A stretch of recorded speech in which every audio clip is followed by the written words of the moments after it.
है इस महाराणा कुंभा द्वारा जो निर्मित है विजय स्तंभ निम्नलिखित में से किस किले में स्थित है? देखिए, एक तो क्वेश्चन आपके सामने विजय स्तंभ से यदि आए कि राजस्थान का प्रथम विजय स्तंभ कहाँ है, राजस्थान का प्रथम विजय स्तंभ, तो आप कहेंगे सर राजस्थान का जो प्रथम विजय स्तंभ बना हुआ है वो है, आपके याद रखिएगा, भीमलाट। भीमलाट जो कि है आपके बयाना, भरतपुर के अंदर, याद रखिएगा।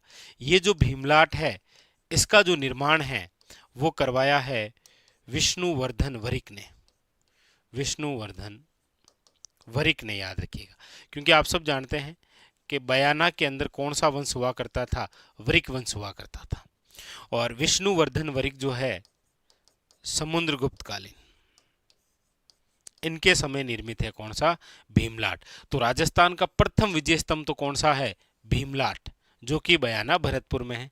लेकिन आजकल आप जानते हैं राजस्थान में 2 नंबर जो भी बिंदु होता है वो विशेषकर ज्यादा पूछा जाता है। जैसे सबसे ऊंची 2 नंबर की चोटी कौन सी है, सर्वाधिक क्षेत्रफल में 2 नंबर वाला जिला कौन सा है, दशक की वर्दी में 2 नंबर वाला जिला कौन सा है, या फिर अन्य जो भी बातें हैं, चाहे राजस्थान का सर्वोच्च दूसरा कौन सा पठार है, वो भी पूछा जाता है। तो पूछा जाए राजस्थान का दूसरा विजय स्तंभ, तो आप कहेंगे सर राजस्थान का जो दूसरा विजय स्तंभ है, आप याद रखेंगे कि दूसरा जो विजय स्तंभ बना हुआ है वो बना हुआ है, याद रखिएगा, मंडोर। मंडोर प्रतिहार कालीन जोधपुर में। तो आप कहेंगे सर ये विजय स्तंभ ये हमारे राजस्थान का प्रसिद्ध है, याद रखिएगा। राजस्थान का प्रसिद्ध विजय स्तंभ पूछा जाए कौन सा, तो याद रखिएगा ये आपके कुंभा द्वारा निर्मित है, जो कि है आपके कहां पर? चित्तौड़गढ़ में, याद रखिएगा। इस विजय स्तंभ का जो निर्माण है वो कुंभा ने मालवा विजय उपलक्ष्य में करवाया था, सारंगपुर का युद्ध जीतकर। मालवा विजय उपलक्ष्य में, याद रखिएगा, ठीक है। और कुंभा ने इसे बनाकर अपने आराध्य देव भगवान विष्णु को समर्पित किया है। भगवान विष्णु को समर्पित किया है, ये भी याद रखेंगे। विजय स्तंभ जो ये बना हुआ है इसके जो वास्तुकार थे उनका नाम है, देखिए, जेता, नापा, पुंजा और पोमा। जेता, नापा, पुंजा और पोमा, याद रखिएगा, ठीक है। वेरी वेरी इंपॉर्टेंट कौन सा? ये विजय स्तंभ। लेकिन याद रखें राजस्थान का प्रथम विजय स्तंभ और राजस्थान का दूसरा विजय स्तंभ कहां कहां है, ठीक है। आइए आगे चलते हैं। अगला क्वेश्चन, अच्छा ये लीजिए, ये रहा क्वेश्चन है आपके सामने कि राजस्थान के उत्तरी मेवाड़ क्षेत्र में स्त्री और पुरुष द्वारा एक साथ गाए जाने वाला विख्यात लोकगीत हमसिडो किस समुदाय से संबंधित है? देखिए, क्वेश्चन आता है कई बार, ये हमसिडो गाया जाता है तो याद रखिएगा हम का मतलब हो गया मैं और तुम, यदि हम हो जाते मैं और तुम, यानी कि इस गीत को गाने वाले पुरुष व महिला दोनों हैं, क्योंकि मैं और तुम तभी तो हम बनेंगे। तो ऐसे भी पूछा जाता है कि निम्न में से कौन सा गीत पुरुष व महिला दोनों मिलकर गाते हैं? याद रखिएगा हमसिडो। और ये हमसिडो जो है वो जिस समुदाय से संबंधित है वो है भील समुदाय में, याद रखिए। भील समुदाय के अंदर महिला और पुरुष दोनों मिलकर जो गीत गाते हैं वो है हमसिडो, याद रखिएगा, ठीक है। अगला अगला है आपके सामने, ये रहा, ये लीजिए।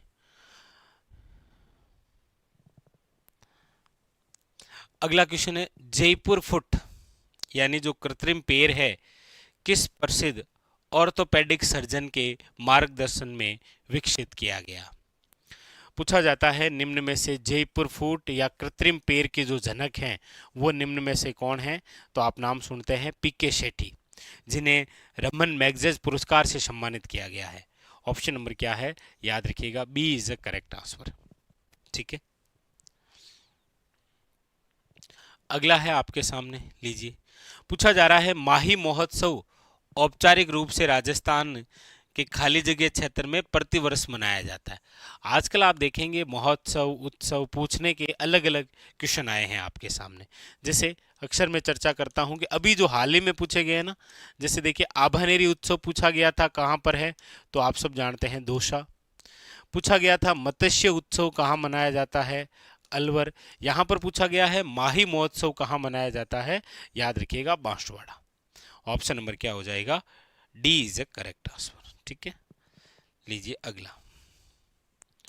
अगला क्वेश्चन है आपके सामने, क्या पूछा जा रहा है। पूछा जा रहा है कि भारत की जनगणना 2011 के अनुसार राजस्थान के निम्नलिखित में से किस जिले की जनसंख्या में दशकीय जो वृद्धि दर है वो प्रतिशत में सबसे कम थी। देखिए बात हो रही है 2011। 2011 के अंदर जिस बिंदु से क्वेश्चन आ रहा है वो है दशकीय वृद्धि, और दशकीय वृद्धि की हम बात कर रहे हैं राजस्थान के संदर्भ में। तो आपको पूछा जाए कि राजस्थान की दशकीय वृद्धि दर कितनी रही, तो आप कहेंगे सर 21.3%। ये तो आपके राजस्थान की दशकीय वृद्धि दर रही। राजस्थान में सर्वाधिक किसकी रही, तो आप कहेंगे सर राजस्थान में सर्वाधिक जो दशकीय वृद्धि दर रही वो बाड़मेर की रही। कितनी, तो आप कहेंगे सर 32.5%। जबकि पूछा जाए राजस्थान में सबसे कम किसकी रही, तो आप कहेंगे सर श्री गंगानगर की रही। और श्री गंगानगर की कितनी रही, तो आप कहेंगे सर 10%। ये लो, राजस्थान की दशकीय वृद्धि दर सर्वाधिक किसकी रही, सबसे कम किसकी रही, तो आप कहेंगे सर ऑप्शन नंबर हो जाएगा यहाँ पर C is a correct answer, Sri Ganganagar. ठीक है, आगे अगला क्वेश्चन। अगला जो है, हाँ ये लीजिए। अगला पूछा जा रहा है आपसे कि निम्नलिखित में से किसने राजस्थान के कोटा में 1857 क्रांति का नेतृत्व किया था। देखिए 1857 और 1857 में हम बात कर रहे हैं कोटा विद्रोह की। देखिए ये जो कोटा का विद्रोह है ये कब हुआ, सबसे पहले तो याद रखिएगा 15 अक्टूबर 1857 को। याद रखिएगा 1857 क्रांति में हम जितने भी विद्रोह पढ़ते हैं उनमें से एकमात्र ऐसा विद्रोह है जो जन विद्रोह था, जनता द्वारा विद्रोह किया गया था। और याद रखिएगा ये एक सुनियोजित विद्रोह था, योजना के तहत। कोटा की जनता कोटा के किले पर अधिकार करती है और कोटा के जो शासक हैं राम सिंह सेकंड, उनको कोटा दुर्ग में ही कैद कर देती है। और याद रखिएगा इसी जनता ने कोटा पर 6 माह तक अधिकार किया था। तो पूछा जा रहा है कि यहाँ पर प्रमुख रूप से नेतृत्व करने वाले नेता कौन थे, तो 2 व्यक्ति थे। एक का नाम है मेहराब खां और एक का नाम है, याद रखिएगा, जयदयाल। जयदयाल और मेहराब खां, याद रखिएगा दोनों। और इसी कोटा विद्रोह के तहत कौन कौन से अंग्रेज मारे गए थे, तो आप याद रखेंगे कि यहाँ पर एक तो आपके कोटा का पॉलिटिकल जो एजेंट है मेजर बर्टन मारा गया, याद रखेंगे। 2 डॉक्टर मारे गए थे, एक तो डॉक्टर शेविट कोटम और एक था डॉक्टर शेडलर। डॉक्टर शेडलर ये भी मारे गए थे। मेजर बर्टन के 2 पुत्र भी मारे गए थे, फ्रैंक वे और थर। तो ये जो अंग्रेज थे ये यहाँ पर मारे गए थे, याद रखेंगे आप। ठीक है, तो यहाँ पर आप ऑप्शन देखेंगे तो ऑप्शन में एक ही है, कौन से, मेहराब खां। बाकी जयदयाल और मेहराब खां दोनों ही थे। ठीक है, अगला। अगला है आपके सामने, ये थोड़ा थ्योरेटिकल क्वेश्चन आया है। क्या आया देखिए। पूछा जा रहा है कि निम्नलिखित में से कौन सी राजस्थानी चित्रकला की मुख्य विशेषताओं में शामिल नहीं है, कौन सी ऐसी है जो शामिल नहीं है। पहली बात, राजस्थानी चित्रकला का महलों, किलों, मंदिरों और हवेलियों में सार्वजनिक प्रदर्शन नहीं होता है। सार्वजनिक प्रदर्शन नहीं होता है, क्यों नहीं होता है। आप कोई भी महल, कोई भी किला, कोई भी मंदिर, कोई भी हवेली देखेंगे तो लगभग सारी हवेलियां तो वैसे भी कलात्मक हवेलियां हैं। राजस्थानी चित्रकला की जो मुख्य विशेषता है वो यहाँ शामिल है, जबकि ये कह रहा नहीं होता है, तो फिर विशेषता में शामिल नहीं है, तो ये नहीं है। ऋतुओं और उनके मानव जीवन पर प्रभाव का श्रृंगारिक चित्रण है, बिल्कुल है। प्राकृतिक सौंदर्य और नारी सौंदर्य का है। चित्रों में भक्ति और श्रृंगार दर्शाने, बिल्कुल सभी हैं। यानी बी भी विशेषता में, सी भी है, डी भी है, लेकिन ए जो है ये नहीं है, याद रखेंगे आप। ठीक है, यहां कह रहा है प्रदर्शन नहीं होता है, जबकि प्रदर्शन होता है। ठीक है, option number A is a correct answer. लीजिए आगे, अगला है आपके सामने, ये रहा। और ये तो आपके आगामी एग्जाम के लिए बहुत खास है जी, क्योंकि वन विभाग की वार्षिक रिपोर्ट 2024-25 के अनुसार निम्नलिखित क्षेत्रों में किस में कुल वन क्षेत्रफल के आधार पर सर्वाधिक है। मैंने पिछले ही सेशन में चर्चा की थी कि वन रिपोर्ट 2023 के अनुसार आपको वन चाहे क्षेत्रफल के आधार पर पूछे और चाहे प्रतिशत के आधार पर पूछे, सर्वाधिक पूछे तो उदयपुर होगा, और क्षेत्रफल या फिर प्रतिशत के आधार पर न्यूनतम पूछे तो चूरू होगा। राजस्थान के कुल भौगोलिक क्षेत्रफल पर कितने प्रतिशत वन है, तो 9.60% पर वन है। यह भी आप जरूर याद रखें। ठीक है, ऑप्शन नंबर यहां पर क्या हो जाएगा, D is a correct answer. आगे अगला है,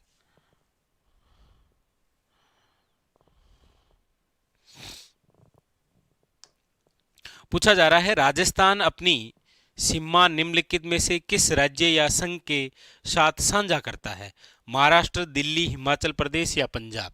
देखिए, यदि हम राजस्थान के अंदर चर्चा करें स्थलीय सीमा, तो टोटल स्थलीय सीमा कितनी है, तो आप कहेंगे सर टोटल है 5,920। इनमें से आपको पता ही है 1,070 जो है वो तो है पाकिस्तान के साथ। किसके साथ है, पाकिस्तान के साथ। बाकी जो बची है 4,850, उनमें से पंजाब के साथ है 89, हरियाणा के साथ है 1262, यूपी के साथ है 877, एमपी के साथ है 1600 और गुजरात के साथ है 1022। तो पूछा जा रहा है कौन से राज्य, तो 5 राज्य हैं, पंजाब, हरियाणा, यूपी, एमपी और गुजरात। यहाँ ऑप्शन के अंदर एक ही दे रखा है, कौन सा, पंजाब। याद रखिएगा, ऑप्शन नंबर क्या हो जाएगा, डी। अगला है आपके सामने कि जून 2025 में निम्नलिखित में से किसे राजस्थान लोक सेवा आयोग का अध्यक्ष बनाया गया था। आरपीसी बहुत ज्यादा चर्चा में है, क्योंकि इसमें पहले सदस्य 1+7 हुआ करते थे, अब इसे बढ़ाकर 1+10 कर दिया गया है। ठीक है, और यहां पर पूछा जा रहा है जून 2025 में किसे बनाया गया था, तो UR Sahu, Utkal Ranjan Sahu. Option number क्या है, D is a correct answer. अगला है आपके सामने के निम्नलिखित में से किसने राजस्थान के मुख्यमंत्री के रूप में 3 बार शपथ ली है, 3 बार शपथ। देखिए, टिक्काराम पालीवाल, आप कहेंगे सर राजस्थान के फर्स्ट निर्वाचित सीएम है ये, राजस्थान के फर्स्ट निर्वाचित सीएम। ये राजस्थान के फर्स्ट उप मुख्यमंत्री भी यही बने हैं, टिक्काराम पालीवाल, याद रखेंगे। ठीक है, जगन्नाथ पहाड़िया राजस्थान के प्रथम फर्स्ट दलित सीएम है। हीरालाल शास्त्री राजस्थान के फर्स्ट सीएम है, फर्स्ट सीएम, और वो भी मनोनीत रूप से। तो 3 बार जो सीएम के रूप में शपथ ली थी वो है भैरू सिंह शेखावत।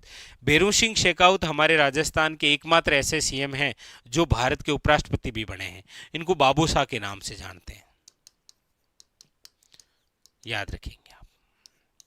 तो ऑप्शन नंबर क्या हो जाएगा यहां पर, B is a correct answer. अगला है आपके सामने, पूछा जा रहा है, देखिए क्या निम्नलिखित में से किसे वन की आशा, वन की आशा, होप ऑफ फॉरेस्ट, इंग्लिश में भी ध्यान जरूर रखें आप, कई बार ऐसे ही नाम पूछ लिया जाता है कि कौन सी नदी होप ऑफ फॉरेस्ट के नाम से जानी जाती है। वन की आशा जिसे आप कहते हैं वो है आपके वर्णाशा, जिसे आप कहते हैं वशिष्ठी, वो है आपके कौन सी, तो आप कहेंगे सर ऑप्शन नंबर हो जाएगा ए इज ए करेक्ट आंसर, और वह है बनास।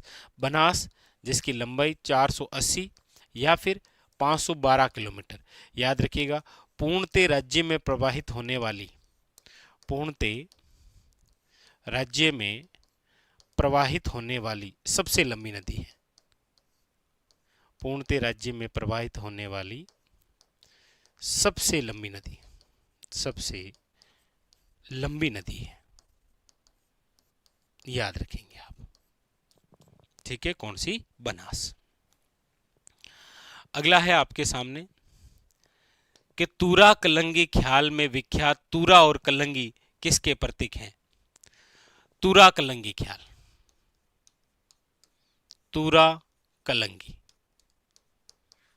देखिए, तूरा का मतलब तो है भगवान शिव, कलंगी का मतलब है पार्वती। तूरा कलंगी जो ख्याल है उसमें तूरा और कलंगी किसके प्रतीक हैं? तो याद रखिएगा शिव और पार्वती। वैसे तूरा और कलंगी याद रखिएगा पगड़ी के आभूषण भी है। पूछा जाए ना कि तूरा व कलंगी निम्न में से किसके आभूषण हैं, तो याद रखिएगा पगड़ी के आभूषण है। ठीक है, अगला क्वेश्चन है आपके सामने, लीजिए। एकीकरण के 7 चरणों के दौरान वृहत राजस्थान का गठन हुआ है, यानी कि वृहत राजस्थान या जिसे आप कहते हैं ग्रेटर राजस्थान का गठन कब हुआ है? तो वृहत राजस्थान या ग्रेटर राजस्थान, आप सब जानते हैं कि राजस्थान के एकीकरण का ये कौन सा चरण है? ये चरण है आपके, याद रखिएगा, चौथा चरण।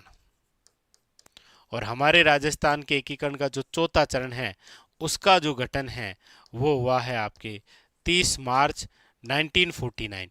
इसीलिए 30 मार्च को आप राजस्थान दिवस मनाते हैं। क्या मनाते हैं? राजस्थान दिवस।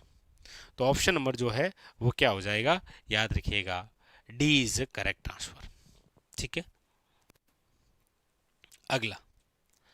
अगला है आपके सामने कि विश्व पर्यावरण दिवस यानी कि 2025, विश्व पर्यावरण दिवस आप सब जानते हैं कब मनाया जाता है? 5 जून को। तो 5 जून 2025 जो विश्व पर्यावरण दिवस मनाया गया, किस मुद्दे पर विशेष ध्यान केंद्रित करते हुए मनाया गया था? तो आप कहेंगे सर करंट विशेष का क्वेश्चन है, याद रखिएगा प्लास्टिक प्रदूषण को समाप्त करना। ऑप्शन नंबर क्या है? ए इज ए करेक्ट आंसर।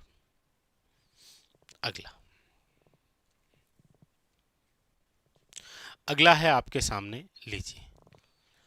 पूछा जा रहा है आपसे कि निम्नलिखित में से किस झील को आप ढेबर झील के नाम से भी जानते हैं? यानी कौन सी ऐसी झील है जिसे ढेबर झील कहा जाता है? जैसमंद झील है, पिछोला झील है, पुष्कर झील है या रासमंद झील है? तो आप कहेंगे सर ढेबर झील जिस झील को कहा जाता है वो है आपके, याद रखिएगा कौन सी? जैसमंद झील। जैसमंद झील जो है वो कहाँ पर है? तो याद रखिएगा ये सलूम्बर में है। सलूम्बर जो कि पहले किस जिले का भाग था? उदयपुर का। ये जो जैसमंद झील है इसी झील का दूसरा नाम क्या है? ढेबर झील। इसे आप कहते हैं जलचरों की बस्ती, जलचरों की बस्ती भी कहते हैं, क्योंकि जैसमंद वन्य जीव अभ्यारण्य भी तो है, पढ़ते हैं आप अक्सर। ठीक है, और ये वही जैसमंद झील है जिसमें आप सर्वाधिक टापुओं वाली झील कहते हैं, सर्वाधिक टापू वाली झील। कितने टापू है इसमें? तो याद रखिएगा 7 टापू है, जिसमें सबसे बड़ा जो टापू है, सबसे बड़ा, उसका नाम है, याद रखिएगा, बाबा का भांगड़ा। सबसे बड़ा जो टापू है वो तो है बाबा का भांगड़ा, और सबसे छोटा जो है, सबसे छोटा जो टापू है वो है प्यारी।